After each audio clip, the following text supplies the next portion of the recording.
What up, what up, what up? Hey, Jess. What's up, y'all? Hey, boo. Xavier. What's up, Gabriel? Lauren. Hey, little baby. What's up? Abby. I forgot to call you so I can tell you the bet that I'm about to win. Oh, let me text it to you right now.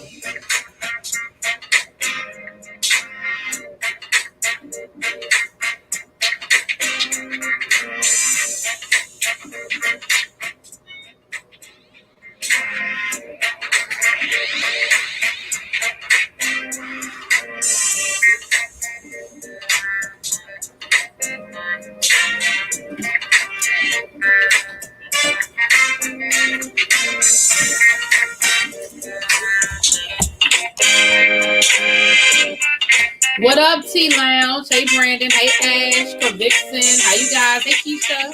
Keep it cute. What's up, Miss Bay Thing? Yes, we are back. Yeah, we had our members only earlier. T-Lounge, you missed the members only live, girl. We had a members only live earlier today. I did a little story time. And then the second story, they wanted me to tell about how I met Abby. Child, I couldn't remember. I ain't know. I remember part of it. I remember the whole thing. They did like you for the live yesterday, y'all. They was dropping comments today talking about, I agree with the guy. I agree with what he said. And I was like, oh Lord. I'm gonna have to get y'all on here more often. Yeah, Ash, it's there. It's in the it's saved. It's in the playlist, on the members only playlist. The members only live playlist. So, happy first day of Black History Month to everyone. I hope you all had a good day. It's Monday, the start of a new week. It's snowing here again. I don't know where you guys are, but it's snowing again, child, in my neck of the woods. Let's just go on and jump into it. We got a bunch of stuff to talk about. Now, yesterday I didn't get to Love and Marriage Huntsville. So let's talk about Love and Marriage Huntsville. I don't know if y'all watch it or not. Those of you who watch Love and Marriage Huntsville. Hey, Dewana, did I miss you, boo? So the season premiere came on Saturday night. And it's really not the season premiere as much as it's the continuation of season 2. They had to stop filming season 2 because of COVID. So they started filming again a few months ago. And so this is sort of just like the pickup of where they left off, so to speak. So Melody and over the break, we all know, if you follow them, Melody and Martell. Melody has filed for divorce. There's, so there's actual paperwork. And listen, I can't do Martell, y'all. I just cannot. Martell is such a jackass. I mean, he is.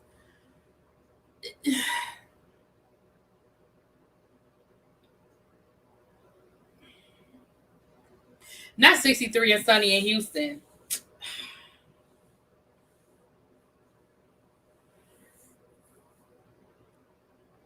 Right. And the one thing I will say about Melody that I will agree with, and Melody said that she can basically she can sleep easy knowing that she did everything in her power to save her marriage. And she did. She did. Now, y'all know that I know some people that know them. So I've told y'all from the beginning that the story that they share with us ain't the story that's going on behind the scenes.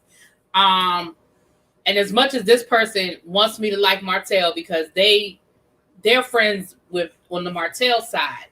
And so they have a different, I guess, take on Martell because they see a different side of him. I'd be like, and see, they don't watch the show.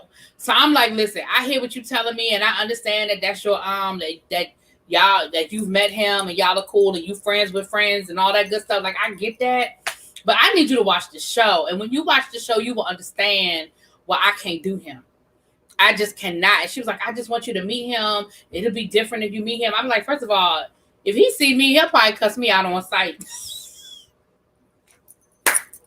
He'll probably cuss me out on sight.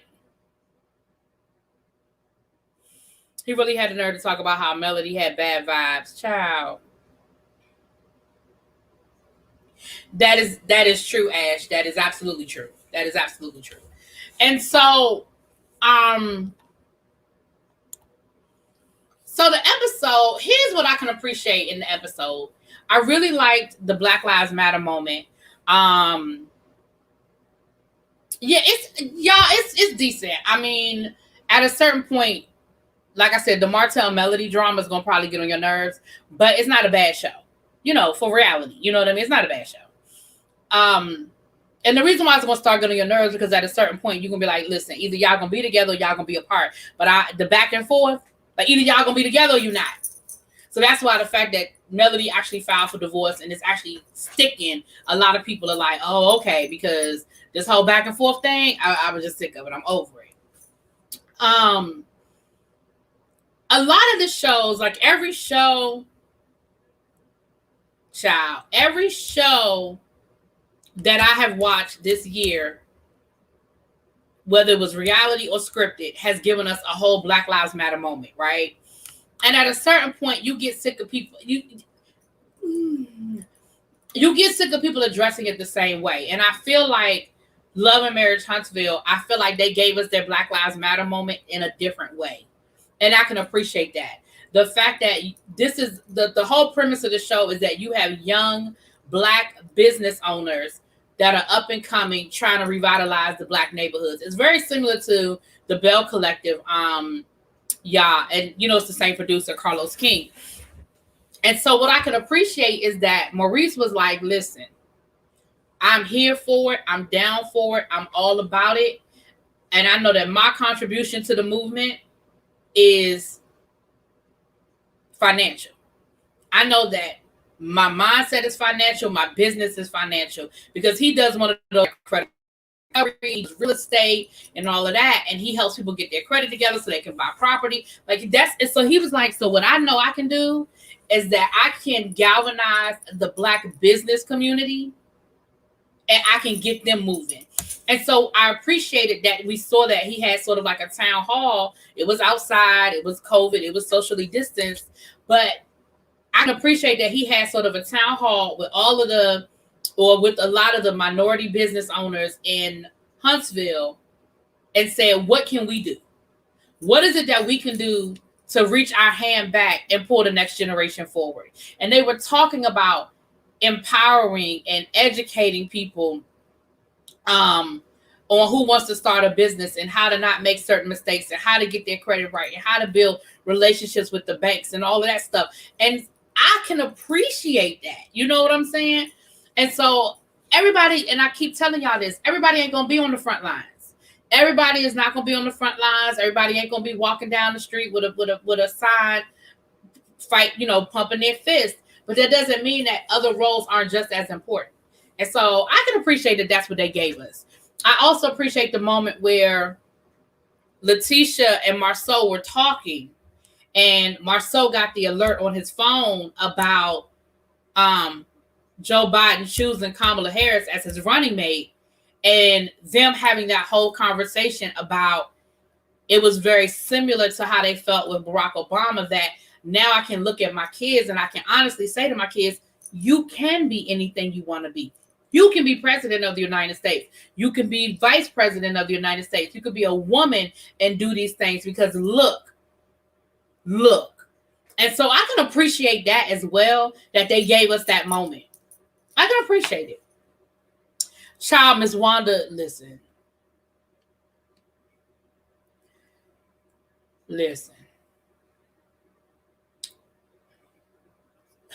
Miss Wanda is too much. What is up with these mamas on these shows wanting their moments? What is up with these mamas? Miss Wanda, she's doing too much. And I understand what happened. You know, she was on that first season. She had a couple of little cameos here and there, and everybody, that whole cameo she had at the wedding when she came for Marceau about why he ain't had on his wedding ring. Everybody thought it was funny. Everybody liked it. And so it was like, oh, y'all know what they do with TV. Oh, we got a little bit of gold here. Boing! Let's give you. So instead of giving you a couple of little pieces of gold, they're gonna give you the whole damn gold mine. And now we got Miss Wanda, Miss Wanda, Miss Wanda, Miss Wanda, and it's like it was almost like they were like, act as outrageous as you can act. Hey, Miss Kelly, how you doing? See how outrageous you can act. And you're right, little baby. Miss Wanda does Letitia's dirty work. She absolutely does. That's why Letitia don't check her. That is why Letitia doesn't check her.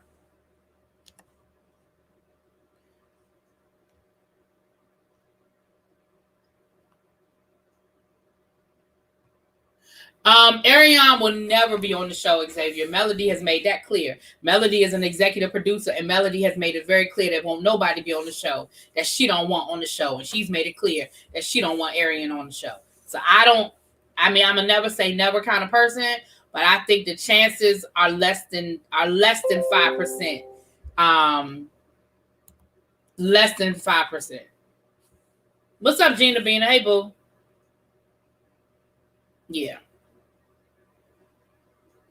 Wanda is ruining the show for you between her and Martell. I just can't listen. I don't disagree because hey, Patty Duke, hey, babes, because Miss Wanda last season was too much. And even there's no rhyme or reason because now you coming for Kimmy. What reason you had to come for Kimmy? Because Kimmy ain't do what you wanted Kimmy to do because Kimmy won't choose a side. I get so sick of these people that try to make people choose sides. We were all friends once upon a time, and ain't nobody do nothing to me, but now you want me to choose a side. Ain't nobody do nothing to me. Kimmy's in the middle. Yes, her and Letitia are sister-in-laws. Yes, there's a family connection, but it ain't blood. And so she can't be cool with Melody? Child. She does do that. And see, what Letitia probably does is she calls her mama and complains about all this stuff and gossips with her about all this stuff.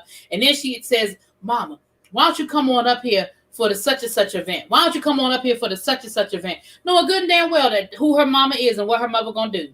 And when them cameras are out, know good and damn well her mama gonna perform for the camera. Thank you, Abby.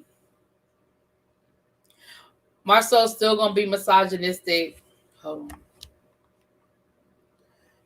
And a caveman with Letitia, even though he may think his daughters can be president one day. But you know what? He did address that. He addressed that on this episode. He even said something to the effect of, I guess I got to stop being such a caveman. He did say that. Listen, let me tell you something about Marcel. The first half of the first season, I could not stand Marcel. I really could not. Oh my gosh. Listen, if y'all go back and look at my reviews, I gave Marcel the blues. You hear me? Can I tell y'all that I love Marcel as chauvinistic as he is and as caveman as he is? I love Marcel because he's funny with it. And then he says sometimes, okay, so the thing I love about Marcel is one thing I love about Marcel is Marcel stands in his shit. Unlike Martell. Marcel doesn't pretend to be anything the way he is. He doesn't pretend to be nothing that he isn't, I should say. He doesn't pretend to be nothing that he isn't, okay? He knows that he's misogynistic and that he wants a traditional wife that's going to, and here's the thing, and see, this is the part that, and this is the other reason why I started liking Marcel, because when I got the whole story about what was going on with Marcel and Letitia, I said, oh, well, wait a minute now. I got a different story here. Because Letitia agreed to stay at home for 5 years, taking care of the kids, taking care of home while Marcel made the money, and so that they could save up to do the things that they were trying to do and do this and do that.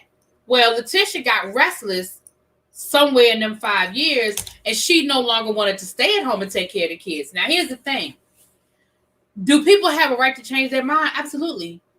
Absolutely, people have a right to change their mind. The problem, though, is Marcel didn't change his, and so there lies the conflict. So what we saw, it seemed like Marcel was trying to hold Letitia back and didn't want her to go out and be her best one, live her best life and all of this stuff and use her degrees and stuff. But Letitia agreed to stay home, and that's why you heard Marcel saying, "But this is not the plan." He wasn't saying the plan for our marriage. He was saying, we came up with a 5-year plan. And the 5-year plan was you were going to stay home. 5 years ain't up yet. So what we were getting, it seemed like, dang, he's so caveman. Why he want his wife to stay home? Same thing last season when she was going out. Hey, what's up, Lock Queen? When she was working for that other company, which was a white company, and you heard him saying, I don't understand why you would go out and work for them when you got your own, or something to that effect. Well, again, when you hear Marceau tell his side of the story, they own an apartment building that's in Letitia's name. And so his thing was, you have a business that's in your name. Like, they have like 2 or 3 different companies. And one of those companies is specifically just in Letitia's name. Why it's in Letitia's name, that ain't my business. But it is in just her name. And so his thing is, if you're trying to go out here and get into high-end real estate and you're trying to make these big deals, you already have a company. Why are you going out here working for somebody else?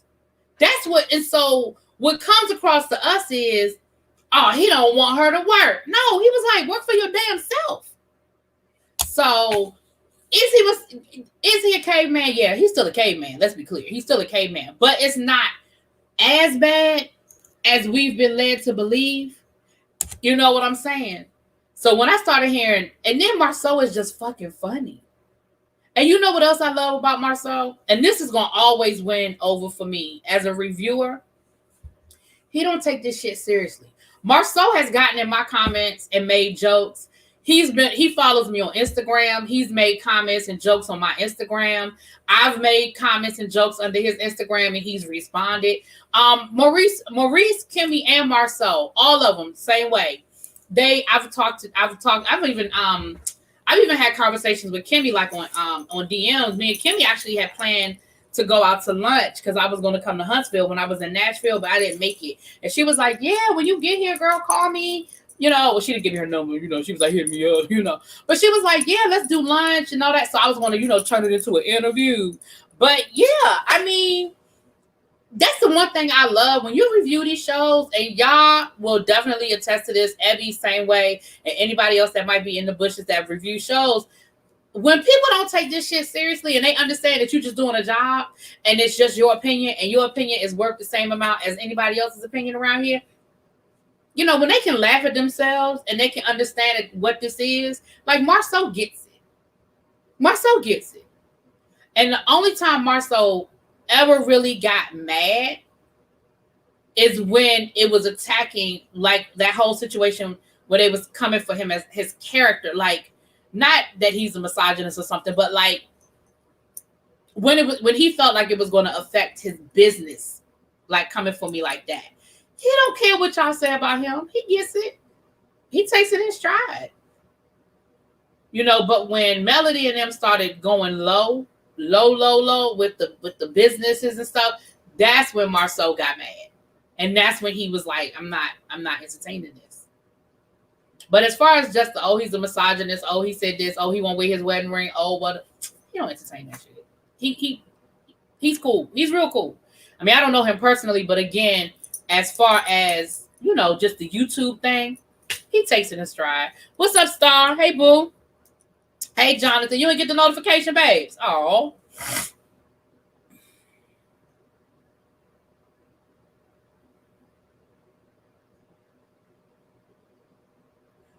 y'all talking about Mama Joyce. Okay.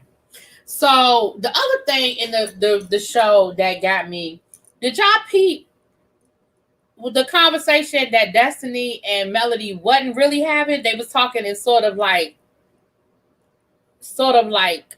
innuendos, but if you read between the lines, it said 7:45.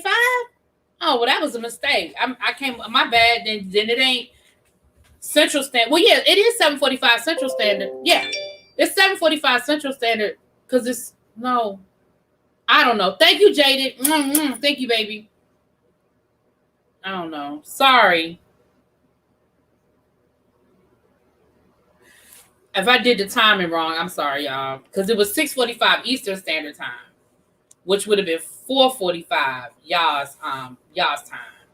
My bad, y'all. I ain't know. Okay, my bad. It said 7:45. My bad. I ain't mean for it to say 7:45. My bad. That's my bad. That's my bad. That's my bad. Okay, Yana. Yeah. Okay, my bad, y'all. My bad. I screwed it up. My bad. I got it. You said nobody died. We all right. Okay, cool. Nobody died. We all right. Okay, cool. So the other thing I noticed that Destiny was like Melody was saying, listen, they too young in their marriage to be having these kinds of problems. And I was thinking, ooh. But if you was following the gossip last year about LeBerick and Destiny, then you already know that that whole situation was a problem from the beginning. Okay.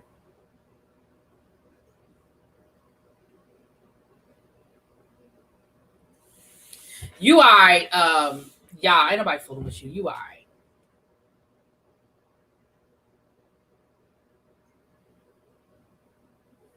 Melody projects a lot. Well, yeah, she does. And oh, so that's what y'all doing? Oh, so because y'all rail said we ain't all right, then we ain't all right. That's what we doing today. Okay, cool. I got y'all. I see. I see how y'all do me. I see how y'all do me.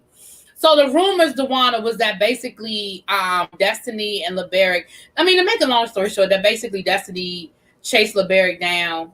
LeBerick wasn't really trying to be with her, but she got pregnant, and you know, their relationship wasn't all that solid to begin with, and then she pops up pregnant, and then they get married, and it's kind of like it was all very rushed, and then they also felt like a lot of it was rushed for the show, for the purposes of the show. But those are the things that was out there in them streets. Those were the things that was out there in them streets. You was out in the snow playing in the snow twice today. You over it? I know that's right. I ain't left this house. I ain't go out the house yesterday. I went out the house yesterday to put salt down on my walkway, and I meant to go out there today and put some more salt down. But I didn't. So I may do it before I go to bed. But that's it. That's all. That's it. That's all. Lawrence and Condola mess. Yeah. Yeah. Mm-hmm. Yeah, Lock Queen. That was the word on the curb now. That was the rumor. That was the word on the curb. Now, um, when Martell went to go visit Letitia and Marceau, I thought that was very interesting. I said, so now you need allies because you don't have Melody no more. And even then, he couldn't walk in there and apologize for what he did. He tried to put it all on Melody. Well, I didn't know what Melody was out here doing. I was just believing what she was telling me. And I had her back because, you know, she was my wife. And I didn't know she was doing this. And I didn't know she was doing that. And I'm so glad that Letitia was like, whoa, wait a minute, bro. Hold up. You were the one that was talking about my marriage. You were the one that was putting my marriage on blast. You did that. You did that. You put my marriage on blast. You did that. And then Martell was like, oh, you mean the 20 women? Well, he your frat brother, Jonathan. He is your frat brother, so he is yours. Take him.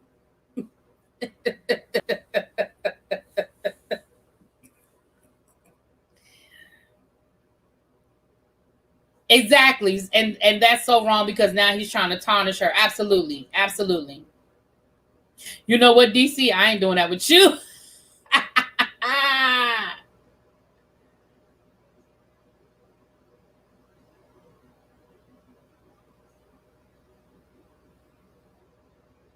Where you been, Young Rich? We've been looking for you.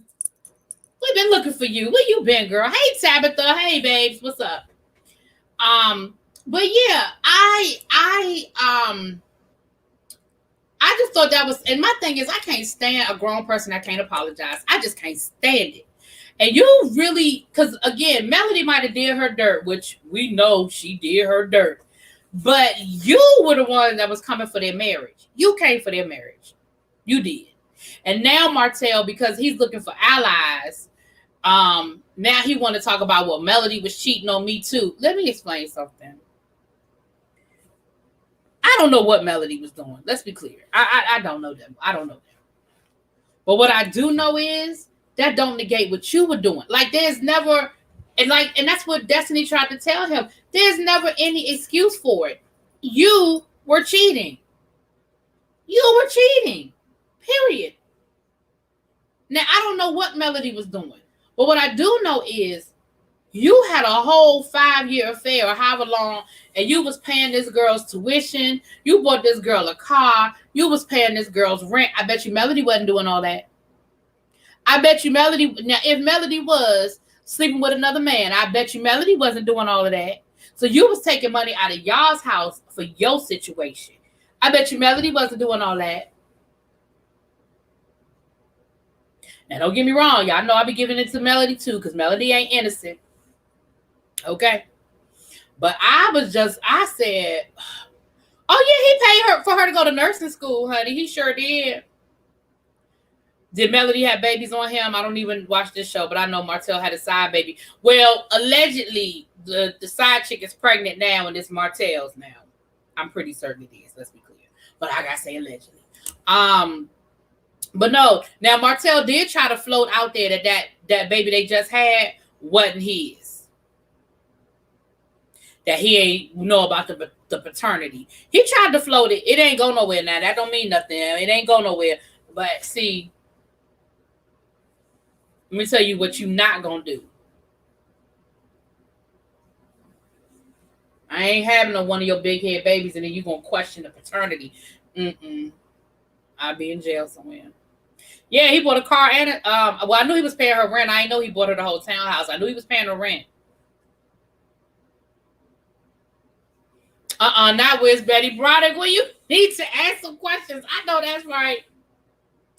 I promise I drop kick a dude for Sam up and listen. Coming to the stage, Watermelon Sugar in the house. Hey. Melody's voice is just squeaky. It sounds like a mouse. I just can't. What are you gonna do, Martell? And then she tries. It's funny because she speaks so proper, like she's trying not to have that accent, like that twang, and it comes out anyway. If Melody was cheating on that man, she would have been said she did. She'd be telling everything else, and also lied, saying Melody always goes to social media, but I've seen following her, and she never starts. No, that's not true. Run Young Rich. Melody does take that stuff. She just speaks in codes. She'll throw up like one of them quotes. And you be like, oh, her and Martell must be fighting again. No, she's put stuff on social media too. Now, I know you love Melody, but listen, we got to be honest. We got to be honest. Melody does go to social media just like Martell goes to social media. Yes, she does. And Melody tells his business. Melody don't tell her business.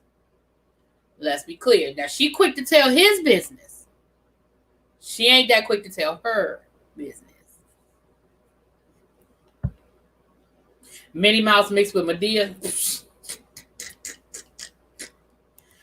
So that was Love and Marriage Huntsville, y'all. Y'all go check it out. It's a pretty good show. It's got the drama, you know. And then again, they do have, we're seeing young Black entrepreneurs. We're seeing families.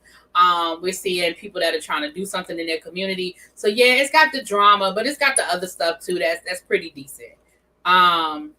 She does star Young Rich. Anyway, I already know how you are about your Melody. I ain't about to go there with you today.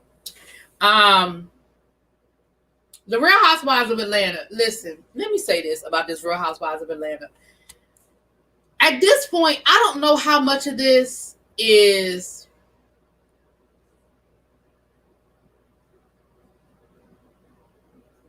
production or Kenya being just this fucking ridiculous. First of all, you fly down there on this private jet. You bring your child. And again, you bringing your child isn't the issue. But why didn't you extend that same courtesy to all the other women who you know have young children? Shamia has a young child. Portia has a young child. Candy has a young child. And if you were renting a separate bungalow for your nanny, why you couldn't tell the other women so they could bring their nannies and their babies and they could have a whole little daycare down at the extra bungalow? Now, granted, those other women do have husbands that they can leave, or boyfriend, you know, in Portia's case, she got Dennis. And I get it that you don't have that. That's fine. That ain't my business. That's between you and Mark.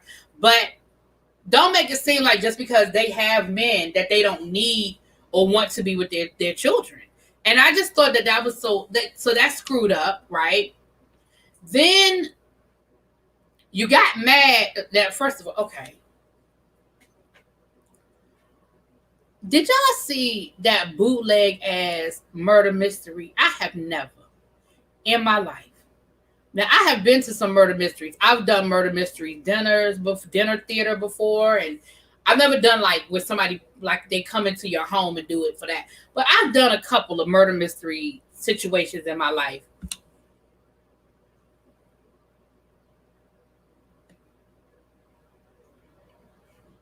Y'all, what the fuck was that? I mean, then you had the bootleg police with the fake mustache. And did y'all hear when they started singing "There's Some Hoes in This House"? And them fools was dancing. I would have been offended. I'm sorry. I would have been offended. You got these men, black or white, but certainly because they were white, coming in this house full of women, talking about there's some hoes in this house. There's some. No. Mm-mm. Nope.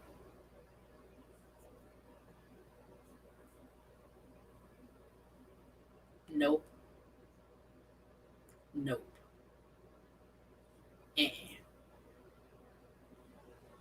Then Kenya got mad because the girls weren't paying attention. They wasn't trying to solve the damn crime. So she gonna tell who the crime was. I mean, who the murderer was.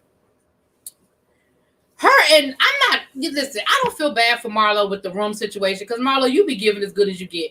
Even at the end of the episode, where you was like, so you mad at me because I said you got a fake butt and I be talking about your skin? See, that's shade right there. It was funny, but it was shade. And y'all notice how Kenya didn't deny that there was a fake butt. At first she was like, I did not have any work done. And Marlo was like, Kenya, you know that ain't your butt. Kenya, you know that ain't your butt. And she started saying, that doesn't even matter. Why does that matter? Why does that matter? I said, see, when people start sidestepping instead of talking, because remember, she swore she never wore a wig either until Tanya busted her ass out last season. And then she had to backpedal on that. Well, I mean, we all have bad hair days. I mean, sometimes we all. Girl, you wear a wig. It's okay. There's a whole lot of people who wear wigs and they have real hair under the wigs. Nobody's saying you don't have no hair. They just saying that sometimes you put a wig on and it's okay. Have y'all ever seen them pictures of Beyonce has done it? A lot of the girls, Megan has done it, Nicki Minaj has done it. Well, they show y'all what their hair is like when it's out of the wig, and you see that their hair comes down there. This is women, especially women, celebrity women, they don't wear wigs all the time because they don't have hair. They wear it to protect their hair a lot of times because they perform so much and they out there so much, and they will be constantly putting heat and stuff like that and product in their hair. They're really doing it to protect their hair, but a lot of them women got hair. Hell, Whitney even showed y'all her hair under them wigs. Okay? A lot don't care who tell it. You better know it. And listen, when Marlo speak on certain things, I just believe her. Like when she told Toya that wasn't good quality wig, I believed her. It didn't look like it to me. But when Marlo said it, I was like, yeah, Lil' Kim got hair. Yeah.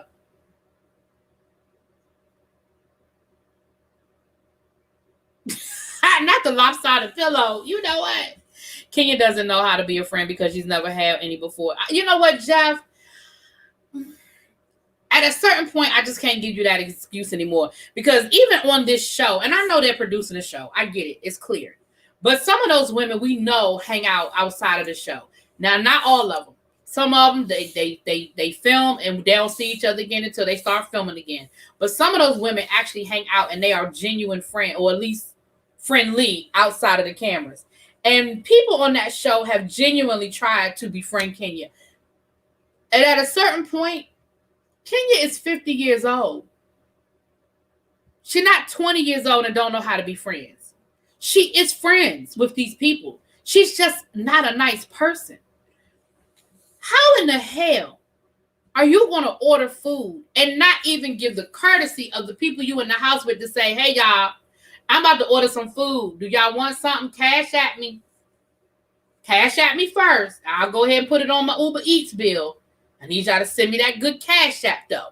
Like, I don't understand. How you have food being delivered and you didn't even tell nobody to say, do y'all want something? I done found this place. They're gonna deliver. I'm getting me a good crab cake and some fries. Y'all don't want nothing. You want a diet? Okay, you vegan. Do you want? Okay, you pescatarian. You want? Okay, they got seafood. Like, you didn't ask nobody. Talking about some it's food in the refrigerator. Well, the same way you didn't want that food in the refrigerator, maybe they don't want the food that's in the damn refrigerator. You ain't want it either. I was just like, what the fuck is wrong with her?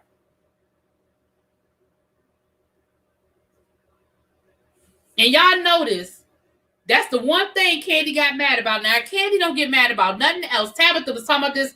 If you still in the chat, Tabitha was talking about this last week on her review when she was talking about when she was talking about the Real Housewives of Atlanta. And she said Candy don't be checking nobody. Candy don't say nothing. But the minute that food was an issue, oh, now Candy had a problem. Oh, Kenya was mad. Exactly, T Lounge. Kenya, hold on, let me read what you just said. Kenya to me does not fit Atlanta. There is something about Kenya that does not fit. And to me, she has never fit on the show. I think that's why she does the villain to be relevant. Yeah. Not shout out to Lunch Meat. I don't know. She just, and the thing is, I know that people play characters. I know it's reality TV, but at a certain point, I just have to give you the side eye and be like, this is just who you really are, huh? This is who you really are. Right.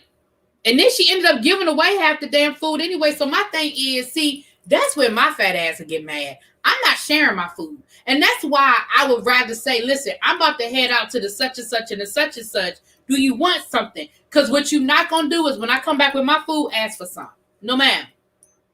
And that would have pissed me off more than anything else is now everybody grubbing and they got their fingers in my food. Because, see, I had my mind set on that whole crab cake sandwich and that whole order of fries. I don't want to share it. If I wanted to share it, I would have ordered 2. No, ma'am.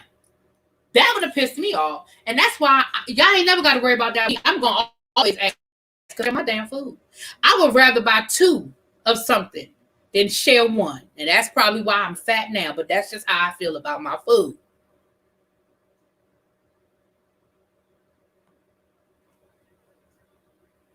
Toya's doing too much. LaToya is doing too much. And we see it happen all the time. We saw it with Wendy on the Real Housewives of Potomac. They're new on the show and they feel like they have to do so much and make such a mark to try to hold their spot. And I need Candy to stop bringing her employees on YouTube to say what she wants to say. I don't like that, Kenya. But if Candy has something to say, she need. Well, what does she say? What Don Juan say now? Is that what it is, Keisha? Because, baby, listen, I can't stand it. When I'm eating something and people want some of it, I be like, why you ain't say nothing when I was ordering it? Because I would have got you one.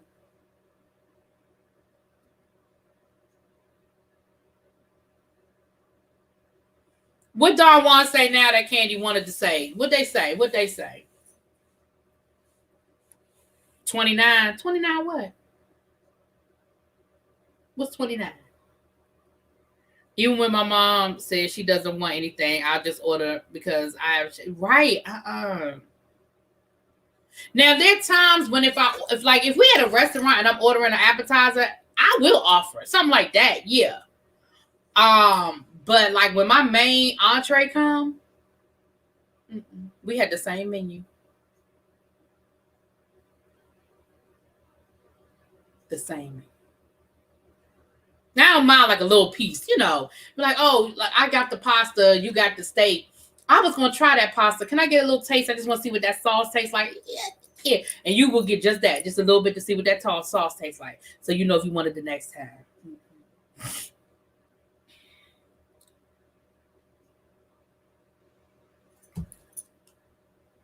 Not kept Yo-Yo from Clark, child. That bitch, Giovanna. But yeah, y'all. So now I will say this: the episode last night was better than what we have seen in the past. It was a better episode. It definitely was a better episode. But it was only a better episode because not only, but one of the main reasons why it was a better episode because we so busy fussing at Kenya's simple ass. Don Juanita said Kenya didn't donate money. Oh yeah, I saw that. Yeah, and then Kenya was on Watch What Happens Live, and Kenya said she did donate some money. But I was like, but did you donate money by the time they had done that scene, or did you donate it later?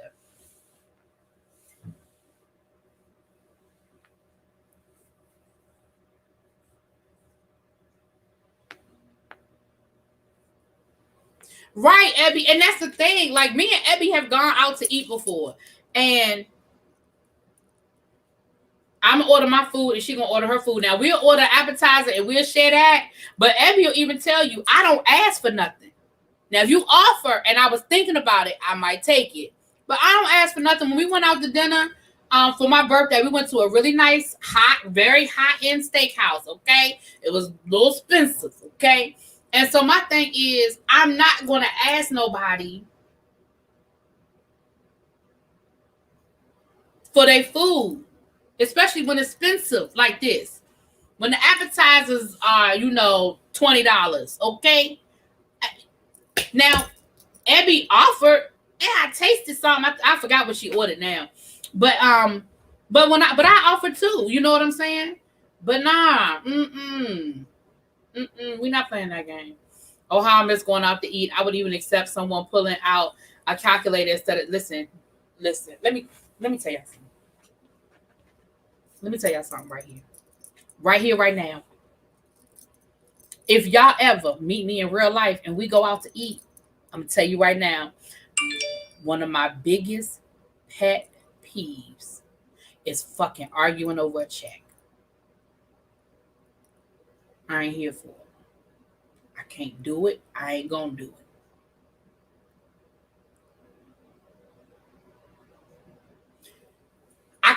I can't stand it. And generally, I'll say, do you want to split the check? And if it's a problem, because sometimes splitting the check isn't fair. I admit that. Sometimes splitting the check isn't fair. If I ordered an appetizer and a dessert, and all you ordered was an appetizer because you ain't really have a whole lot of money, I'm not putting you on the spot like that. That's not what I'm talking about, right? And generally, what I'll do then is I'll go ahead and pay what I'm going to pay and let you pay the rest. Like if I know I ordered the majority of the bill, I'm going to go ahead and be like, listen, just give me, you ordered an appetizer, just give me $20.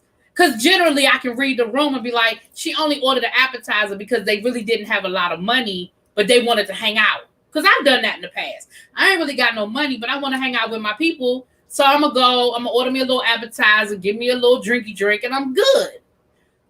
But if I order a drink and you order a drink, and I order an appetizer, and you order an appetizer, and I order an entree, and you order an entree, oh, we're splitting the damn check.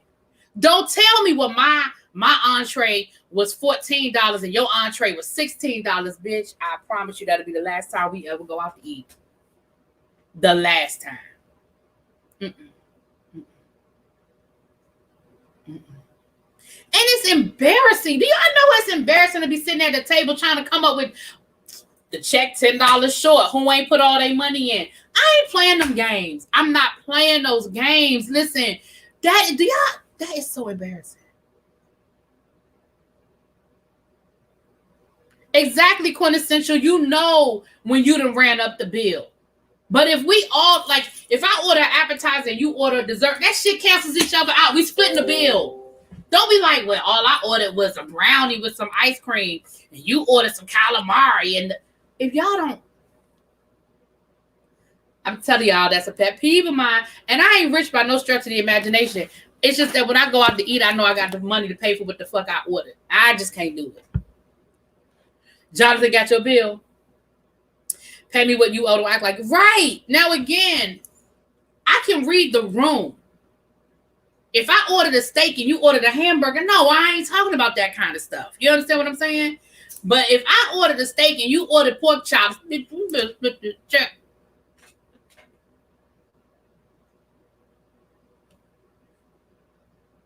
right.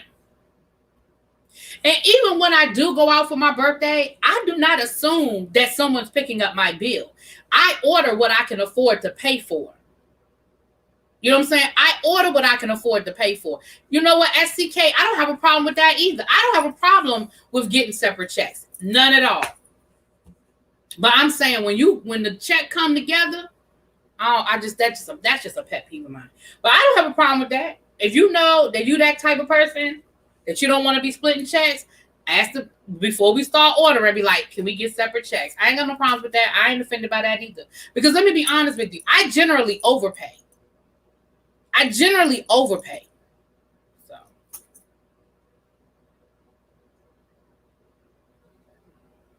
not your antisocial ass will sit in a separate seat. But at least you know that about yourself.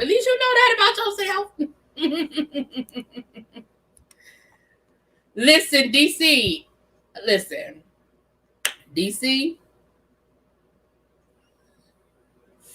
I've been peeping it, okay? I've been peeping it.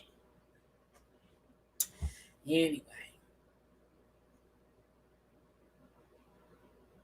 Yeah, if I take somebody out for their birthday, I anticipate paying.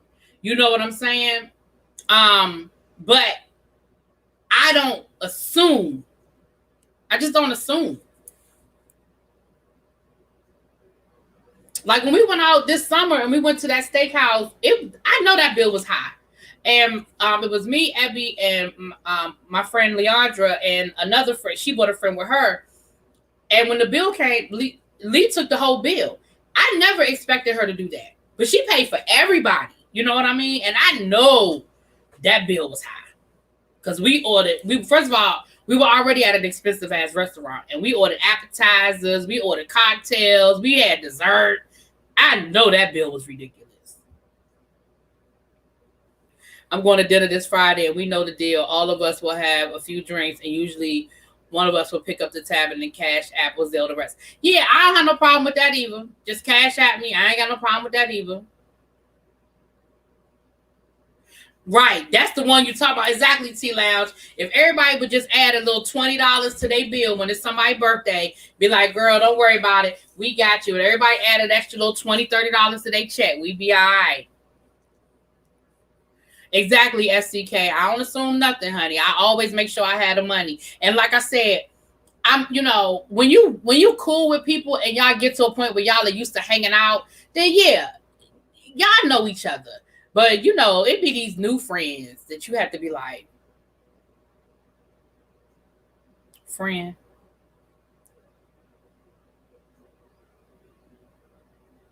They wanted the birthday girl to cover everybody that was invited. Oh no, ma'am.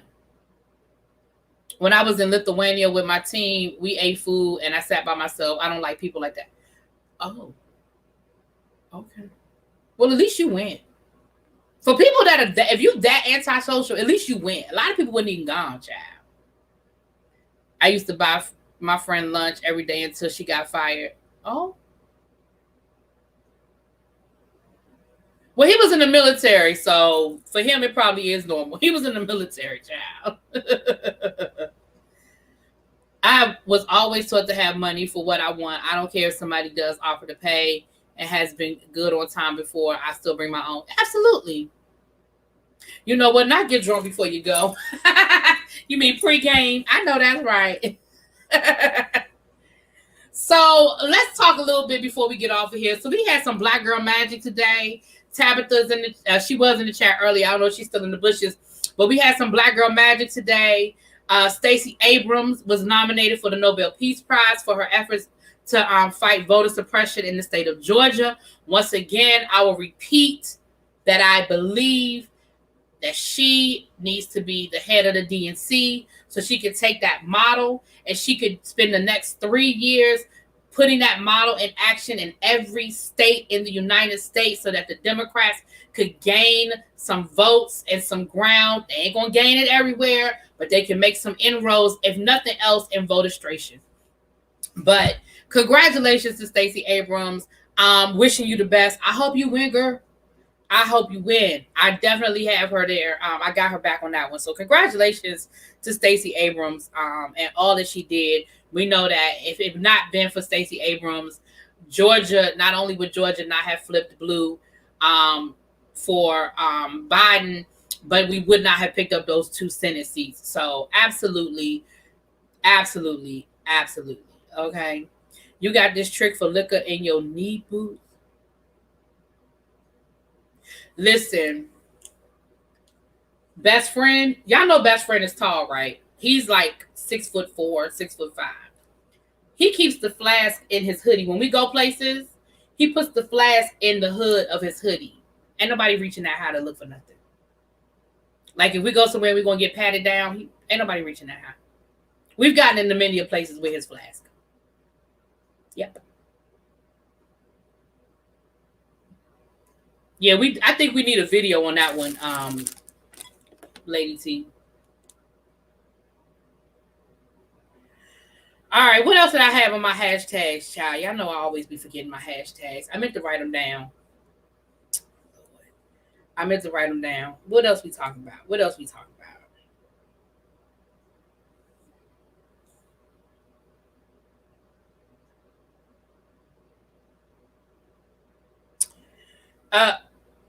Okay, Wendy Williams, and then we're gonna do a little Black History Month, and then we out. Are DC schools closed? I know they didn't open up today, but they didn't open up today. It wasn't just because of the snow. They didn't open up today because of some stuff with the vaccine and teachers and all of that. But they're going back. They're probably going to go back. If they don't go back later on this week, then they'll be starting on Monday. Yeah. So, Wendy Williams, child. So it seems as though we're getting the fallout from the Wendy Williams biopic.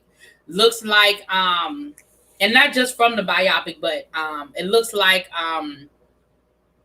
last week she said that she had a one-night stand. Prince William closed? I didn't realize Prince William had closed. Are they back in the building?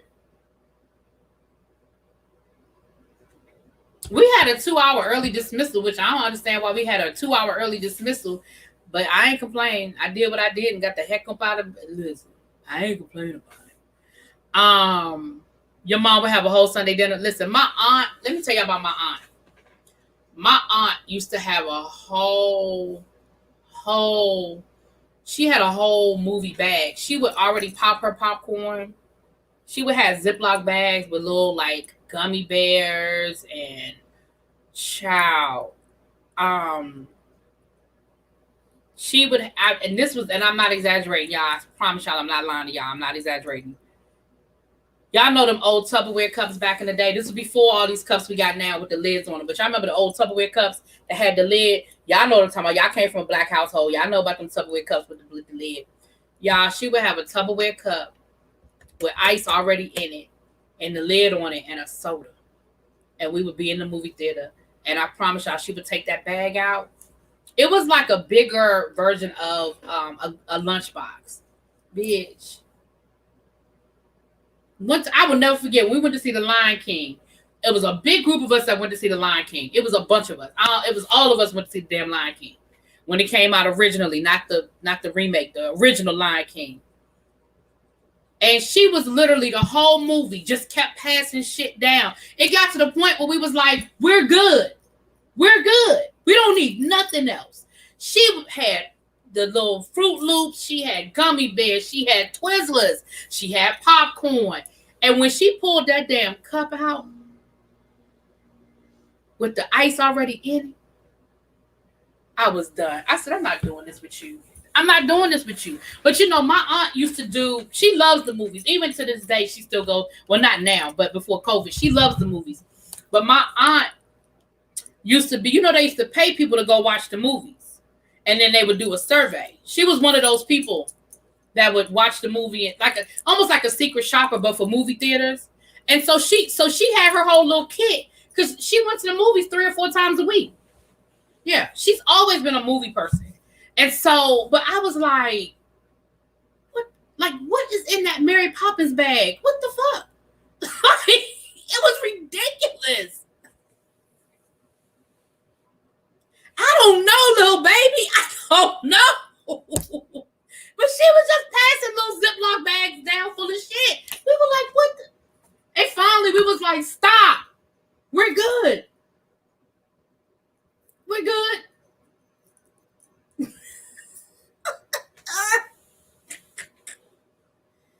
Oh, gosh. Yeah, the matinees used to be cheap. My godmother used to take me to the matinee. When I stayed with her in the summer, we would go to the matinee every week. When folks said it was colorism that Kamala was picked over Stacey, it's bullshit. Kamala ran against white men for every public office she won anyway. Yeah, I've heard people say that, well, Stacey Abrams didn't have the look. Now, I can go along with the look part of it, but not now. Like, I don't know what the reason is that she didn't get a cabinet position and that she's not the head of the DNC. And let's be clear, she may have been offered certain things and it wasn't what she wanted and she turned it down. That doesn't mean she wasn't offered something, because let's be clear, this grassroots effort that she got started, some people, she may have realized that she can do more good being outside of the system than working inside of the system. And I don't know her to have had a conversation with her, but I'm wondering if that was what it was, that she wanted to be governor of Georgia, but losing the governorship of Georgia led her down this path to fixing voter suppression. And she may realize, I can do more good through my grassroots effort, through my organization that I started, that belongs to me, than going back, letting this go, turning this good work over to somebody else, and going and being a part of the system. She may have made that decision. I don't know, because I ain't talked to her. Now, I do know that she said that she would love to have worked for the Biden administration, but that was in the beginning when it looked like he was going to win. She said that she would love a position. But after everything went down the way it went down in Georgia, she may have changed her mind and said, you know what? I'm good doing what I'm doing. I don't know that to be a fact, but I'm going to be honest with you. If I were Stacey Abrams, that's probably how I would feel. Like, I did way more impactful work doing this. But, I can't say for certain, obviously. Yeah, Bap. See, I feel the same way. You know what, Young Rich? I believe so too. I don't believe that she did not have a conversation with the Biden administration. I just don't believe that. Now, that's not to say that she won't run for a position later, but I don't believe that she didn't have a conversation. I don't believe that. I would have to hear it come out of her mouth for her to say, yeah, no, nobody ever called me. They never talked to me. I just don't believe it. But they may have, like they did Keisha Lansbottom. They offered her something, but she was like, ain't nobody trying to be the ambassador to Barbados. I can stay right here and be the mayor of Atlanta. I'm good. You know what I mean? That doesn't mean that they didn't offer her something that she didn't want. But I don't believe that they didn't offer her a conversation. Oh, thank you, P. Mwah. Oh, wait a minute, y'all. Hold on a second, y'all. I must have knocked I knocked my charger out. They say my battery is low. Hold on. Lord have mercy. Oh, gosh. I'm about to say I knock my battery out. Okay. Right. Not everyone likes being in the forefront. Yeah, I think I might have gone to Barbados, child. I don't know. Child, ain't nobody heard nothing from Ben Carson ever since he got the COVID. Ain't nobody heard from him since he got the COVID. We ain't heard from him in the last 4 years. Why we gonna hear from him now? I will say this: as much as I lost respect for him in these last 4 years, I appreciate the fact that I didn't hear his name being one of them people talking about how the election was stolen from Donald Trump. Now, if he said it, I didn't hear him say it.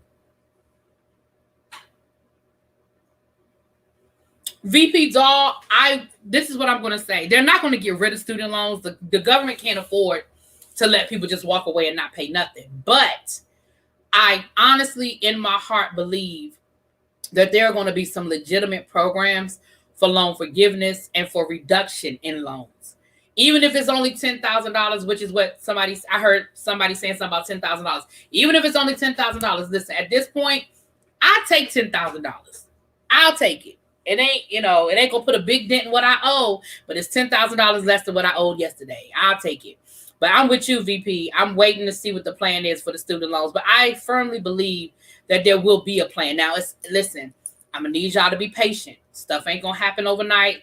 But I firmly believe that in his first term, there will be some sort of student loan forgiveness program put in place. She upstairs. She was down here when I first started my live, and then she went upstairs. I told y'all Monday through Friday, child, she be moody because she be working, and they be working her. Okay, they be working her. But she was down here bothering me earlier. But she was eating when I first went live. She was eating her little dinner, and then she went upstairs. I heard her go upstairs.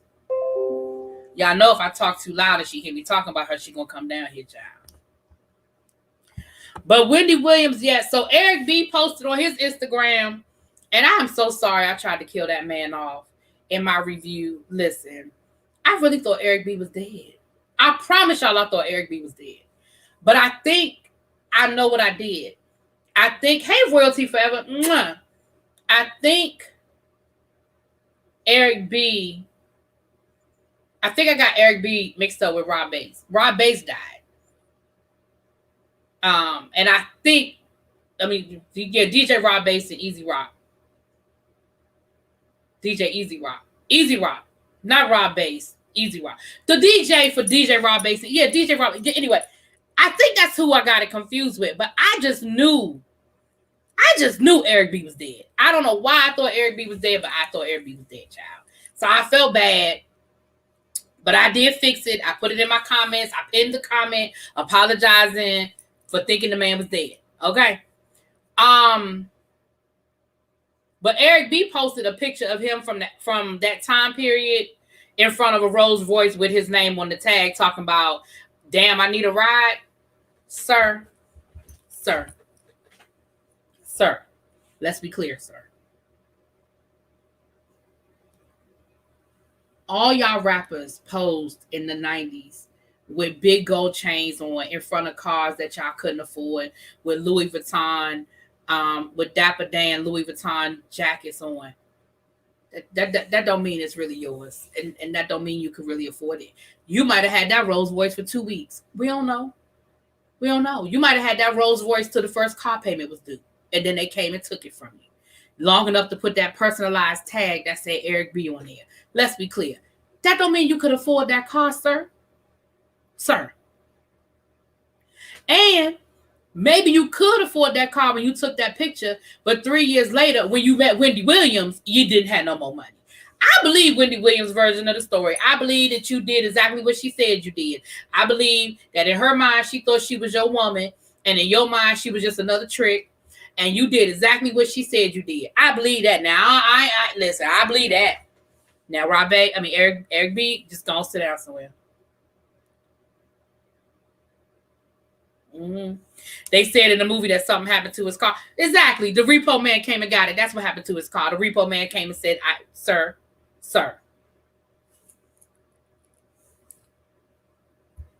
Hell, I can show you pictures of me standing in front of all kinds of cars. I bet you I never owned none of them. Nope.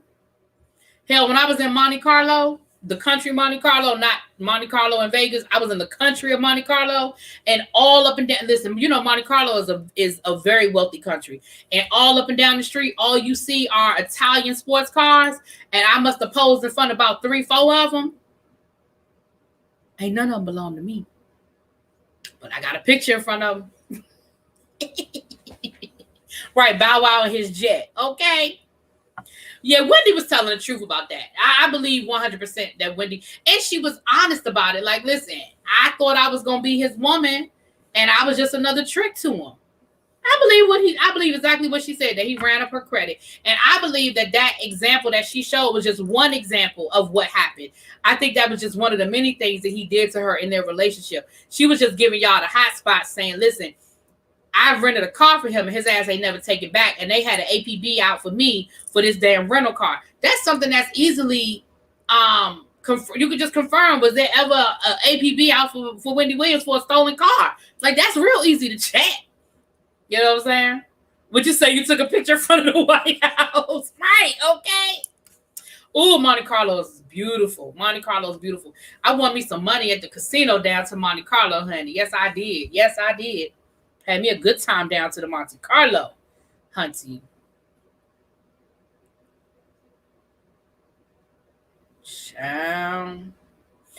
But now, Method Man's wife came for Miss Wendy though. Now that one's a little trickier. Okay. Now she's still pissed off at Wendy because Wendy disclosed that she was battling cancer, when that wasn't public information, and Wendy put it out there. Okay, y'all. Bye, boo. Have fun in the panel. It's all good, Coffee Hook TV. We ain't gonna be here but a few more minutes, but you catch the replay, girl.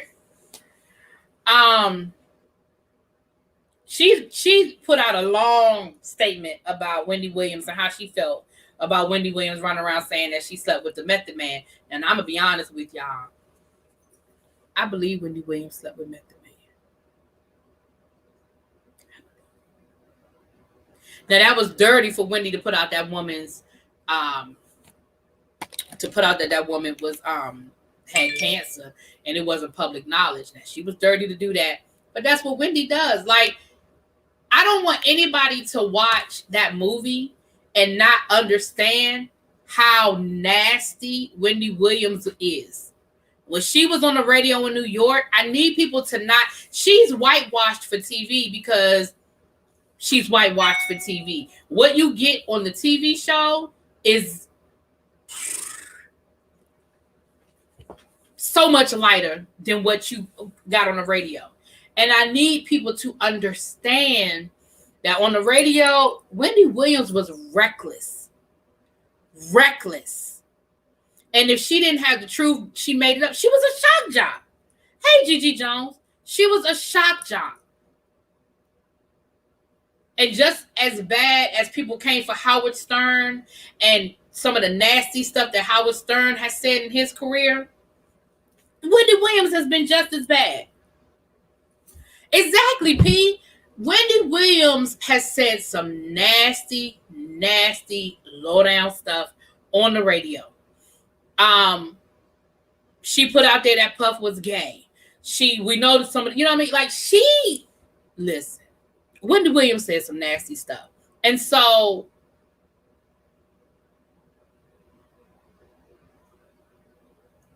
I don't know how she would know that the woman had cancer. Because also remember, too, people told Wendy Williams stuff. Just like people call up TMZ and people call up the Shade Room and all that. People would call Wendy Williams and give her dirt for her to put on the radio. Like, you saw that in the movie that people recognized her and was like, oh, well, let me tell you. And she never confirmed none of it. She would just say it. Exactly. She doing 1/8 of what she did on the radio. And let's not forget, Wendy was, oh, shoot. Wendy was that chick in New York radio. If you were a rapper, established or not, Wendy was a connect to get your music. Exactly. And that's the part that I said this yesterday, so I'm not going to go back down that road. But that's the part that I just felt like was missed in the movie of how much of a trailblazer this woman was. I just think that was just missed, or how connected Wendy was and how much of a trailblazer she was. Right. Remember, Wendy was talking about Robin and Whitney years. I mean, that was one of the things that Whitney was mad at her about when they had their infamous interview, because Wendy was all over the radio talking about Whitney and Robin. Child. I didn't like Wendy before the movie. Could not watch the movie, not on a train, and not on a plane.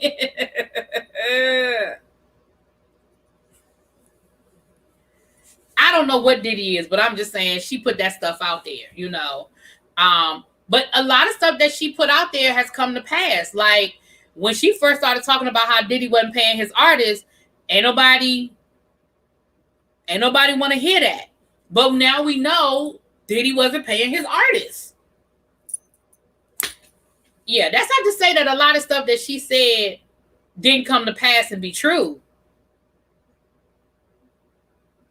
Bill Cosby tried to get her fired. I feel like if Bill Cosby tried to get her fired, she'd have got fired. I feel like Bill Cosby had that kind of juice. I mean, if Diddy was able to get her suspended, Bill Cosby certainly could have got her fired. I feel like.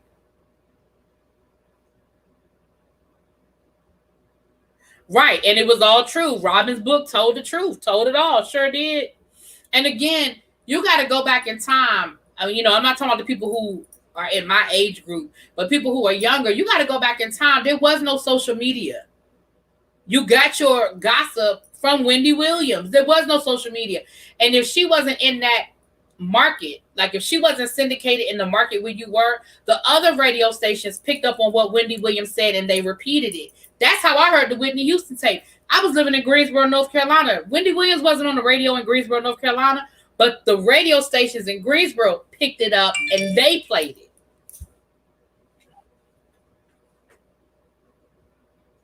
Oh yeah, Total. And the thing is, this Total was not the only people that showed up at that radio station looking for her. Total wasn't the only ones, but that story was true about, because even in the documentary, the girl Kima from Total confirmed that that's exactly what happened, that they was about to get her and that Wendy was scared as hell, and Kevin pulled up and got her out of there. And she said that's exactly how it happened. Right. Child. But I agree, Xavier. That's what I said yesterday, that more of that should have been in the movie. But anyway, we already talked about that yesterday. Ain't nobody going down there. So let me give y'all Black History Month moment, and then we're gonna get out of here. Okay. Let's get our Black History Month moment. So February 1st is the beginning of Black History Month, right? So I think it's only apropos to speak about the Greensboro sit-ins that happened on February 1st, 1960. Now,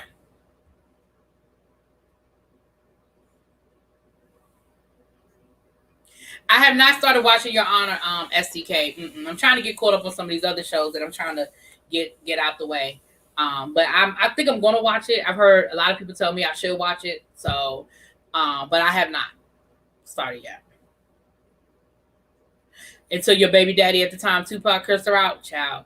Well, Jonathan, yes, Aggie pride. But I'm going to tell it from the Bennett Bell point of view. So you might not be happy, but you be all right. The Greensboro sit-in of 1960, it actually started in 1959. Okay, Aggie pride. Okay, my Aggie's in the room. Okay, I got y'all. It actually started in 1959 on Bennett's campus. The NAACP was actually meeting and planning a sit-in, and the meetings would take place on Bennett's campus because Bennett is a private school and not a state school, and they didn't have to worry about the repercussions of, threats from the state or being sanctioned by the state or even being shut down if they found out that they were allowing the NAACP to hold meetings and, that old civil rights stuff on their campus. So the meetings took place. Well, hey, Adria, when did you graduate from Bennett? Okay, Yana, you loved it.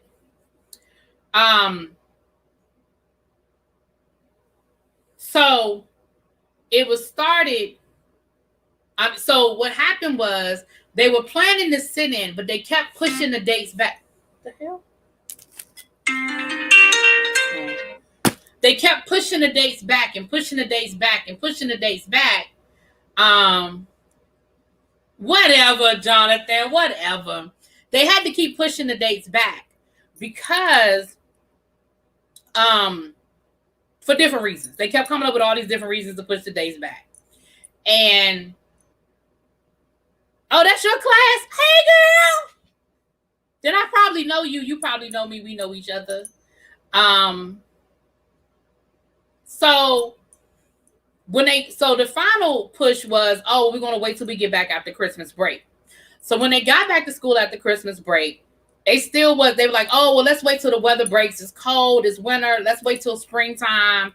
And so finally the 4 young men from North Carolina A&T were in their dorm, mad, frustrated. They were like, we're ready to do this. They keep putting it back. We don't want to wait. We want to do it. And so they made a decision that they were going to go down to the Woolworths. Now, if you live in Greensboro or you know, A&T, Bennett, what have you, you know that the walk ain't that long from A&T's campus to the Woolworths. So they walked to the Woolworths.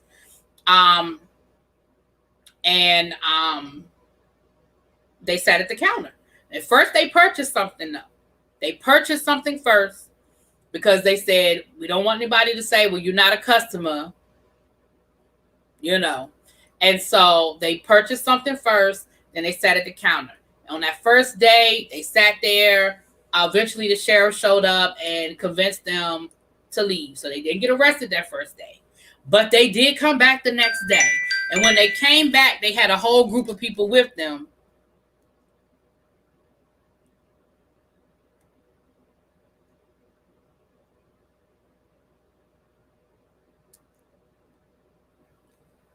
I'm sorry.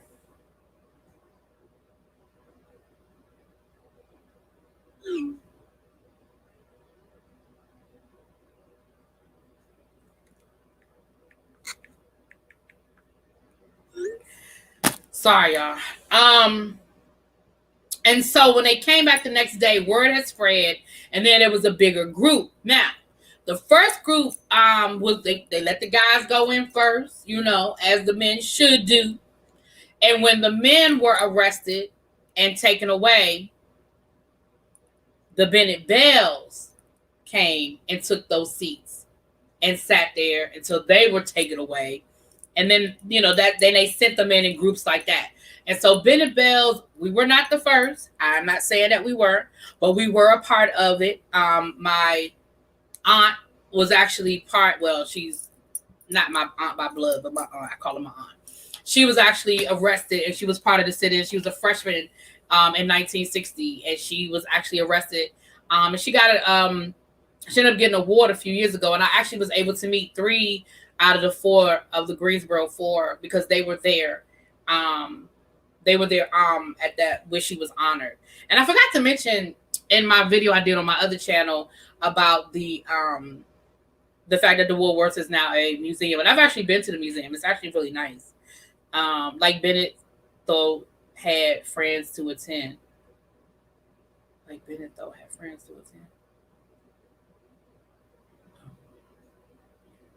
So yeah, that is the story. Again, remember that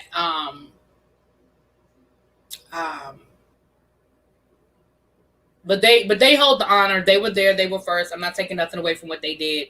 It was a very brave thing that they did. They were young. These were not older guys. They were young, and they were by themselves. Like, they did not originally have the NAACP behind them or anything like that. They were alone. And so I definitely don't want to take anything away from it. But as a Bennett Bell, I gotta add Bennett to the story because Bennett was part of the story. I gotta add Bennett to the story. But no disrespect to my Aggies, because definitely those 4 young men deserve it. They deserve their place in history. They deserve it. With that being said, I'm going to get up out of here. I will see y'all tomorrow.